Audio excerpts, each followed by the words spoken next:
ہمیں بچاؤ، مسلمان ہمارے خلاف اقدام کرنے کے لیے آ رہے ہیں۔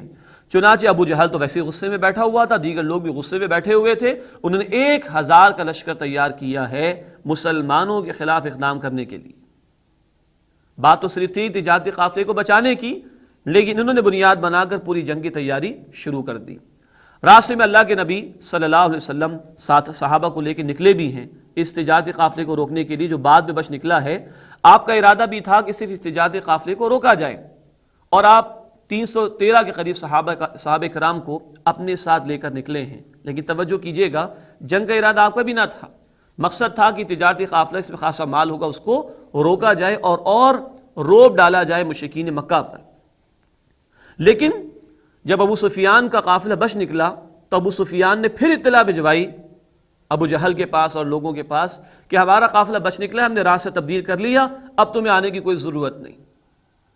لیکن ابو جہل اور جو سرداران قریش تھے وہ اپنے زعم کے اندر تھے، اپنے روب کے اندر تھے، اپنے گھمنڈ کے اندر مبتلا تھے۔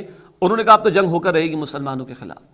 یہ بات جب اللہ کے نبی کو معلوم ہوئی راستے میں، تو آپ صلی اللہ علیہ وسلم نے مشورہ کیا ہے، بھائی ایک تو قافلہ ہے وہ بچ نکل رہا ہے، اور ایک طرف یہ قافلہ جو چلا آ رہا ہے۔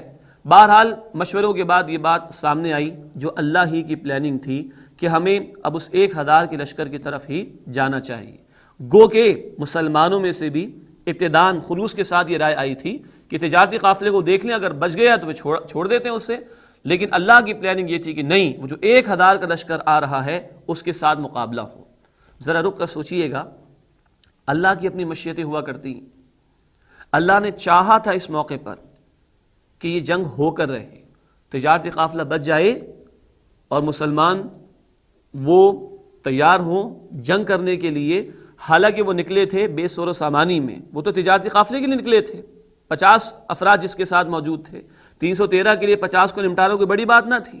لیکن اللہ کی حکمت اور مشیت یہ تھی کہ اب امتحان ان کا بھی ہو جائے اور یہ جنگ ہو جائے، تاکہ حق کا حق ہونا واضح ہو جائے اور باطل کا باطل ہونا واضح ہو جائے۔ چنانچہ ابو جہل کا قافلہ آگے بڑھتا، 1000 کا لشکر ہے، اور بڑے بڑے سرداران قریش اس میں شامل ہیں۔ ان کے پاس 700 کے قریب اونٹ بھی موجود ہیں، 600 کے قریب زرہ پوش افراد بھی موجود ہیں، اسی طرح 100 کے قریب گھوڑے بھی موجود ہیں۔ شراب و کباب کی محفلیں سجاتے ہوئے آ رہے ہیں، اس گھمنڈ میں آ رہے ہیں کہ اب تو مسلمانوں کو پیس کر ختم کر دیں گے، معاذ اللہ۔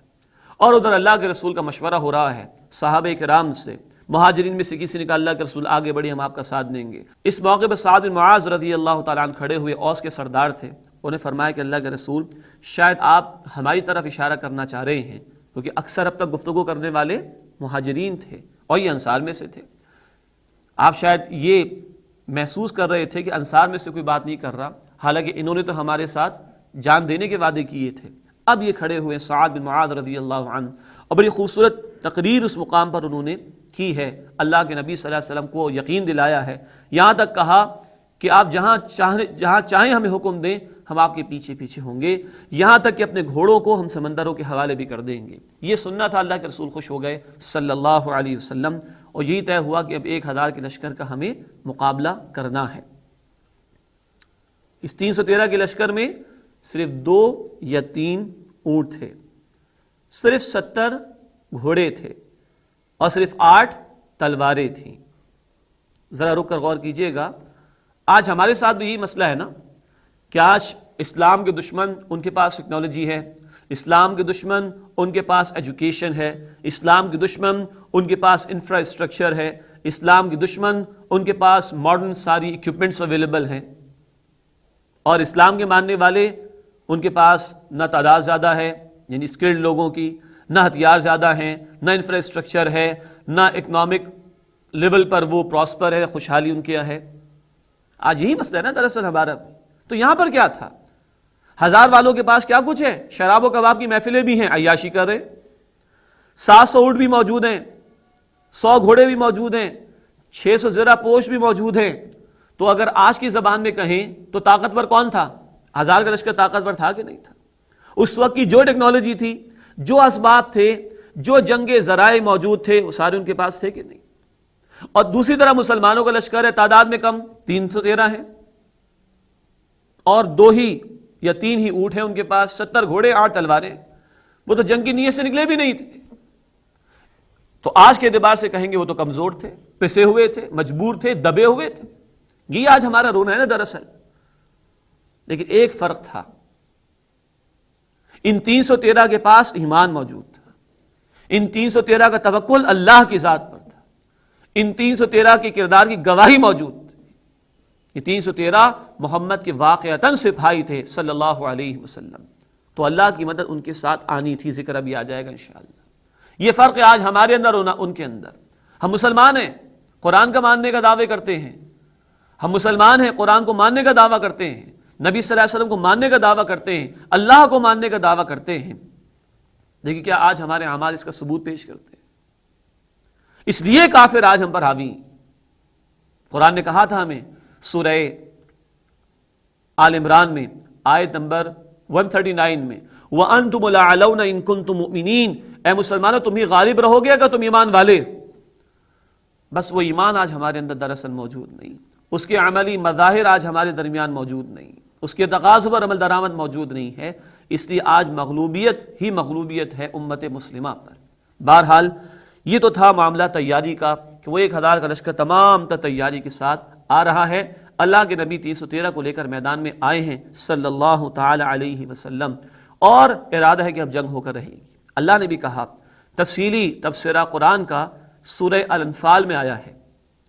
غزوہ بدر کے حوالے سے خوبصورت تبصرہ اللہ سبحانہ و تعالیٰ نے عطا فرمایا. وہاں اللہ تعالیٰ نے یہ کہا، مسلمانوں اگر تم طے کرنا چاہتے تو کبھی جنگ نہ ہوتی، لیکن اللہ چاہ رہا تھا کہ یہ ہو کر رہے. تم شاید چاہتے ہوگے کہ وہ تجارتی قافلہ مل جائے کہ جس میں جنگ کی نوبت بھی نہ آئے، لیکن اللہ یہ چاہتا تھا کہ جنگ ہو کر رہے. وَيُحِقُّ الْحَقَّ وَيُبْطِلُ الْبَاطِلَ، تاکہ اللہ حق کا حق ہونا واضح فرما دے اور باطل کا باطل ہونا واضح فرما دے. اللہ فرق کر کے دکھا دے کون اللہ کے دین پر عمل کرنے والا ہے، اس کے لیے جان لڑانے والا ہے، اور کون باطل کی حمایت کے اندر میدان میں آیا ہے. اسی لیے سورۃ الانفال میں غزوہ بدر کے دن کو یوم الفرقان کہا گیا ہے، فرق کر دینے والا دن، حق اور باطل میں فرق کر دینے والا غزوہ کہا گیا ہے. اللہ کے نبی میدان بدر میں ہیں، اللہ کے نبی صفے باندھ رہے ہیں اور بتا بھی رہے کہ یہاں فلاں مارا جائے گا، یہاں فلاں مارا جائے گا، یہاں فلاں مارا جا رہا ہے. اللہ کے نبی صلی اللہ علیہ وسلم بتا رہے کہ یہاں فلاں قتل کیا جائے گا، یہاں فلاں سردار مارا جائے گا. ایک ایک کا مقام دکھا رہے صحابہ کرام کو رضی اللہ عنہم اجمعین. جو کچھ ان کے پاس تھا وہ لا کے ڈال دیا، اور پوری رات توجہ کیجیے گا اللہ کے حضور دعا میں بسر کی، پوری رات. اتنی کہ ابوبکر صدیق کہہ رہے کہ اللہ کے رسول اب تو سر اٹھا لیے سجدے سے، کتنا آپ مانگیں گے اللہ سے.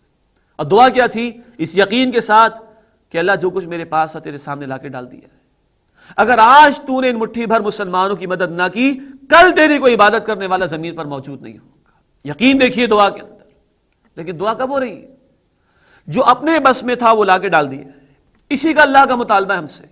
سورۃ البقرہ کی آخری آیت نمبر 286 میں کہا گیا لا یکلف اللہ نفسا الا وسعها. اللہ کسی انسان کو اس کی وسعت، اس کی کیپیسٹی سے زیادہ مکلف یعنی رسپانسبل نہیں ٹھہراتا. تو جو بس میں تھا وہ لا کے ڈال دیا. دعا یقین کے ساتھ اب ہو رہی ہے. اللہ اگر آج تو نے ان کی مدد نہ کی مٹھی بھر مسلمانوں کی، کل تیرے دین کا نام لیوا کوئی بھی موجود نہ ہوگا. یہ ہے جو سنت سے ہمیں رہنمائی ملتی ہے.